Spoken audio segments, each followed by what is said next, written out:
Glavni sponzorji oddaje so Lumar, Mile Slovenija in Grave zavarovalnica. Pozdravljeni v naši zimski oddaji Za zdravje. Festival celostnega zdravja Dao Ja v Cankarjevem domu smo obiskali seveda tudi mi. Posneli smo zelo zanimiv pogovor, v katerem je doktorica medicine Darinka Strmole odgovarjala na vprašanja o probiotikih.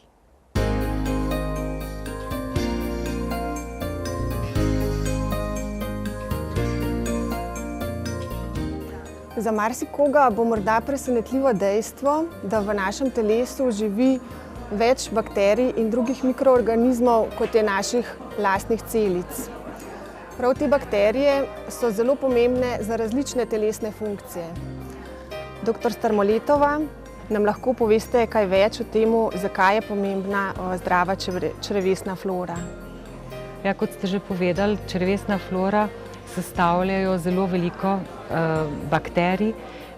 Predvsem je pomembno ravnovesje te črevesne flore. To se pravi, da je v zadostni količini zastopano mlečne kislinske bakterije, ki pomagajo pri prebavi tudi v sorazmerju tudi z patološkimi bakterijami, gljivami, virusi, ki so tudi pomembne za pravilno prebavo.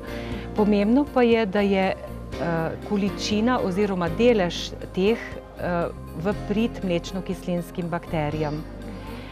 Povedali ste, da je to zelo velika množica, skoraj vesolje celic, skoraj 1 do 2 kilograma tehta in ima številne funkcije, tako pri olajšanju prebave, peristaltike, potem ojača membrano črevesno. Pomembno pa sodeluje tudi pri delovanju notranjih organov, tako jeter, čedalje več je raziskav, tudi vpliva pravilne sestave črevesne flore celo na delovanje možganov. Kakšni pa so potem lahko različni vzroki, da pride do tega neravnovesja črevesne flore? To neravnovesje črevesne flore imenujemo tudi disbioza.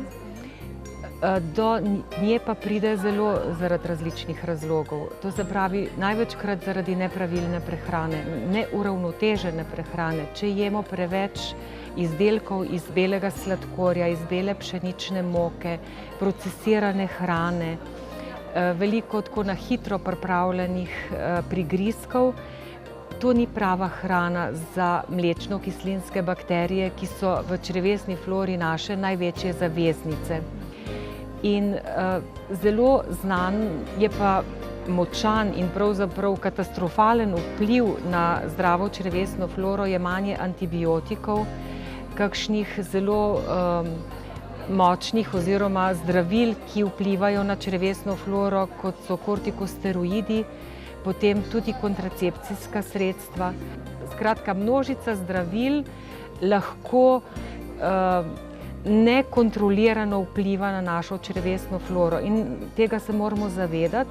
Zato je tudi pomembno, da v vsakdanji prehrani podpiramo črevesno floro z zdravo prehrano ali pa z določenimi pripravki, ki jih dodatno uživamo. Torej, rekla ste, da z vsakim dnevnim načinom življenja in prehranjevanja, da lahko vplivamo na pravilno črevesno floro, ampak kadar je pa to neravnovesje res patološko, res zelo oslabljeno, kaj pa takrat priporočate? Ja, vsekakor je pomembno, da je probiotik kot prehransko dopolnilo sestavljeno iz tistih sevov, ki najbolj krepijo našo mlečno-kislinsko črevesno floro, predvsem iz rodu Lactobacillus in Bifidobacterium. Pomembno je, da je v eni dnevni enoti zadostno količino teh mlečno-kislinskih bakterij, da dosežemo namen, zaradi katerega jemljemo probiotik. Pomembno je tudi, da so ti probiotiki v taki obliki, da lahko prenesejo močno kislinsko okolje v želodcu in zelo močno alkalno okolje v tankem črevesju, ker ta mlečno-kislinske bakterije ima največje ugodno delovanje pravzaprav v debelem črevesju. Potem je pomembna oblika.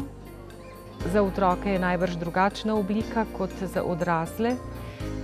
Pomembno pa je, Zelo je pa dobro, da probiotik vsebuje zraven še prebiotike, to se pravi hrano za te mlečno-kislinske bakterije, da se bodo lažje ugnezdile v črevesju in v črevesni sluznici in lažje preživele. Pravzaprav je dober probiotik pravzaprav simbiotik, tako imenujemo kombinacijo probiotika in prebiotika. In eden takih, s katerim imam zelo dobre izkušnje, je probiotični kompleks od Terranove in povratne informacije so dobre, tudi pri jemanju antibiotikov ali pa kakšnih drugih zdravil, ali pa takrat, ko se aktivno ukvarjamo z zdravljenjem kandidiaze, ima ta preparat zelo dober učinek. Najlepša hvala. Tudi vam.